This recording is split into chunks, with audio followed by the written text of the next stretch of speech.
BIR, Bayan Secretary General. Ito, no? At gusto nating siguraduhin na ito talaga maging huling taon ni Duterte bilang Pangulo at mula na siyang susunod na 6 na taon sa poder.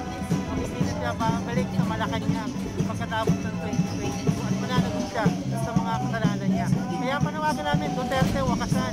Sobrang na tama na yung mahigit 5 taon ng pagturusa ng ating bansa. Sir, ano po ang huling mensahe nyo sa Pangulo ngayong kanyang huling sona? Time is up po, Mr. President. Meron talagang araw ng pag-uuko, merong araw ng pagtutuon. Malapit na yun. Ang mga kabataan ay nananawagan ng ayuda, ligtas na balik sa eskwela, at sama-samang pagbangon mula din sa pandemya. Kaya yung mga kagyat na mga pangangailangan upang iyakin na makakalaban sa COVID-19, sa matinding gutom, sa kahirapan at kawalan ng trabaho sa ating mga kababayan at sa pangangailangan. Yan ang dapat na inahin, yung pangangailangan ng tao.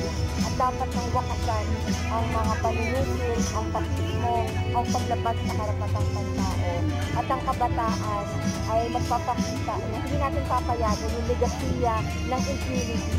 Kundi ang kinakailangan ay patuloy na pagpapanawagan at pagtitiyak na may justisya at pananagutan sa ating bayan.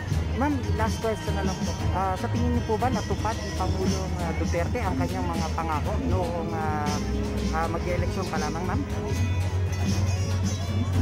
Sobrang nakakabakala sa mga kabataan yung bigong pangako na pagbumakas ng ELDO, ng contact validation, yung recruit ng Twitter at yung pagtatanggol ng kasaguran ng ating bansa.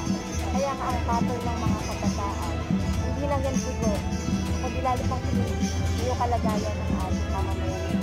Kaya kinakailangan na kumilos para muling isulong at malakas yung laban para sa edukasyon, sa kalusugan, sa karapatan at sa soberanya ng ating. Ilang taon natin pinatuloyan! Walang kahit anong ulan! Hindi ako masyadong umaasa na may marinig na bago sa dikdiwang paliwanit at sa mga panawagan!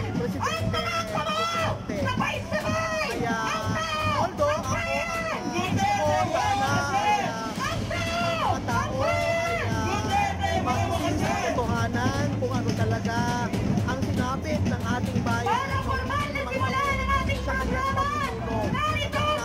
Ay sana managot siya sa lahat ng kanyang mga naging kasalanan.